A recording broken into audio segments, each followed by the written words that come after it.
Welcome back to Painting and Decorating. So my last video, there was no talking on it because my customer was asleep or trying to get some sleep in another room, working nights. Anyway, what I thought I would do was just show you how to fill a gap on a skirting board or a door architrave. Now I've got this mock-up here. You could use cork. A lot of people have used cork in the past, and all I've found is it takes a long time to dry, and it can also shrink back and crack and things like that. Things have moved on a little bit with the corks and sealants. Some of them are a bit better these days, they dry quicker, but even so they're still soft, and really on top of skirting boards and up the side of door casings you want a nice hard surface, especially when you're papering and you're cutting the paper and things like that. You don't want to be cutting into sealants and cork. So what I'm going to show you is how to fill this gap so it's nice and solid, as well as being like a right angle more, because a sealant, again, when you put it on, it's very difficult to smooth them out or get them right. This is a lot better if you want that nice sharp edge. I'll give you a quick run through of some of the stuff I'm going to be using. Now, most times when I clean out a piece of skirting board, because when I say clean out, sometimes you know there's a gap, but you have to clean off the surface first of all. You know, rake them out with a Stanley blade.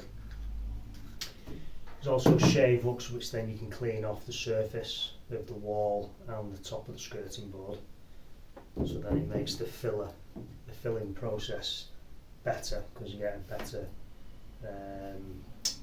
flat surface on either side. Now, what I like to do is wet in with diluted PVA. I'll show you that later. And then you don't really have to let it dry for too long, because this expanding foam, it likes to stick to a wet surface. Basically it's a game changer in painting and decorating. It allows me to fill a gap and paint in one day, and a large gap as well. So once you've done the foam and you've cut it back, the next process is to first fill, and then I use this undercoat plaster for that first fill. It's cheaper and it dries really quick, but it leaves a rough surface, so then you have to top it up with something a bit better, which is why I use polyfiller, because that's a lot finer, it's stronger, and it leaves a nice surface when you've sanded it down. I say this stuff, it's okay, you can paint over it, but again it's undercoat plaster, so it needs a smooth surface on the top of it really. Right, let's have a look at this piece of skirting board. So first off, the PVA, like I was saying, diluted.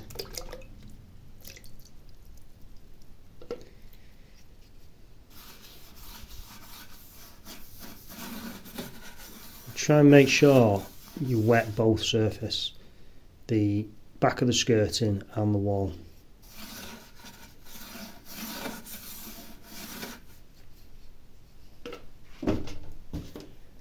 And wipe up any runs,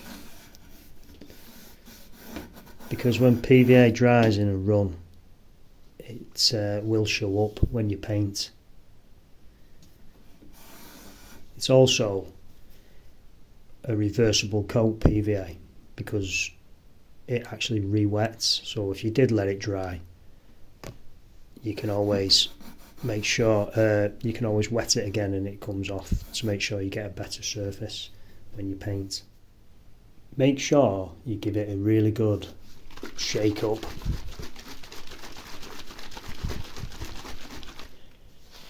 Then make sure you open the windows.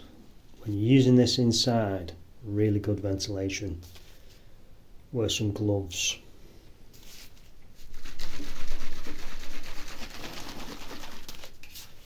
Now, it can come out quite quick, this stuff, so you've got to be really careful how you pull the trigger. Now, getting the nozzle as far down as you can.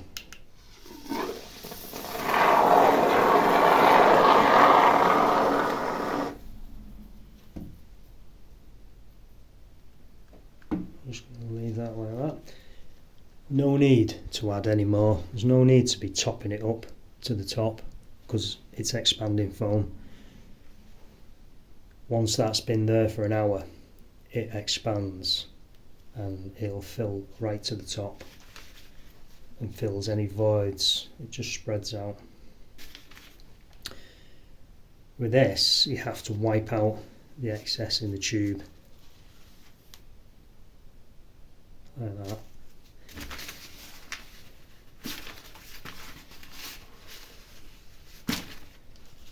And then put the stopper in the end.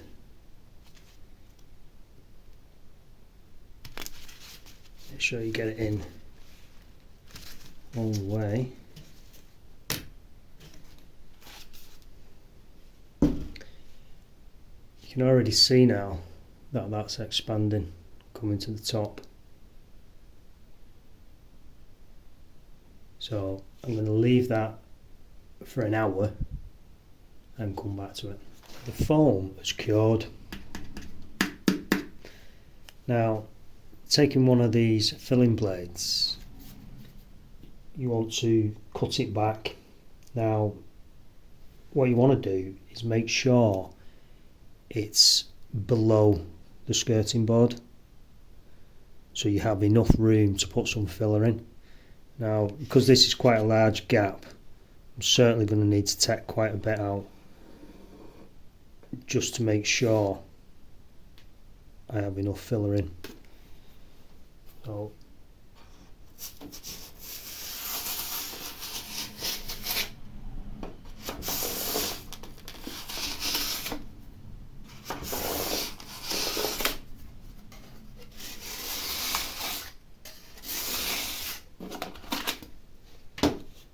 as easy as that.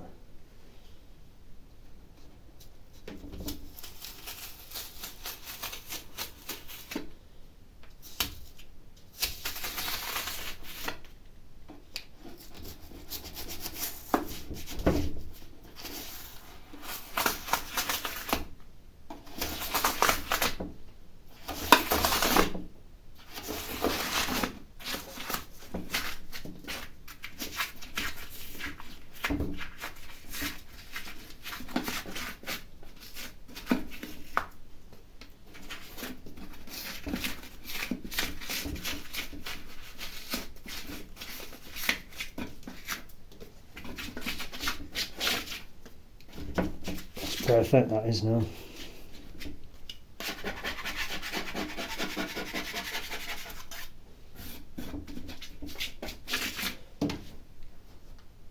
Like I say, you need to take a decent bit out to allow both layers of the filler.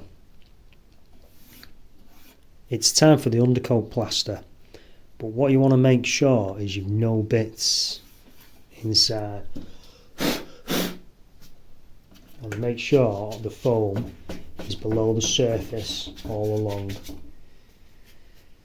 and then straight in with the undercoat plaster. Make sure you push it down.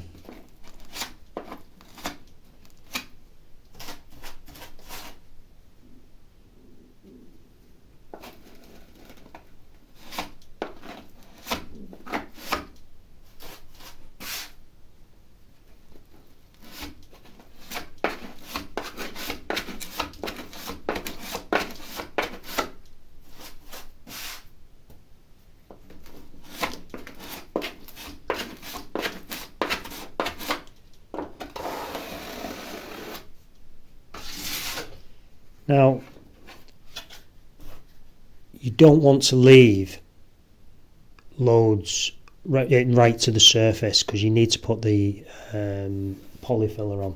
So just wipe it back a little bit.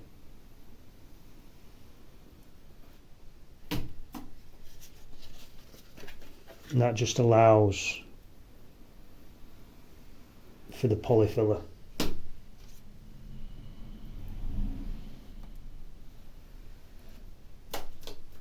There you go. This undercoat plaster dries really quick. You're looking about 30 minutes again, and I'll be able to put the polyfiller over that. So I'll leave that to dry. The undercoat plaster's dried just enough. Now, this stuff is great because it's quite easy to knock some back if you need to. And also, you don't have to sand it. You just wipe any excess off with a damp cloth, and it comes off really easy.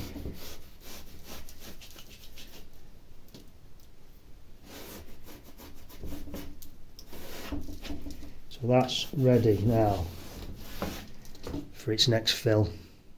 Ready for the polyfiller now. When you mix this stuff, you've got to mix it really well.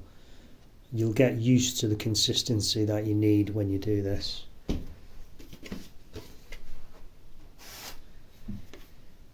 Filling knife.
So you can leave that to dry now and then give it a light sand down, and you can put another coat of polyfiller over there depending how good you've got it. So that's how you fill a gap fast. You can do this, the foam, about an hour and a half for the foam to dry, about an hour for the undercoat plaster, but you can fill over that within 20 minutes anyway. So then you're looking at like an hour again for the top.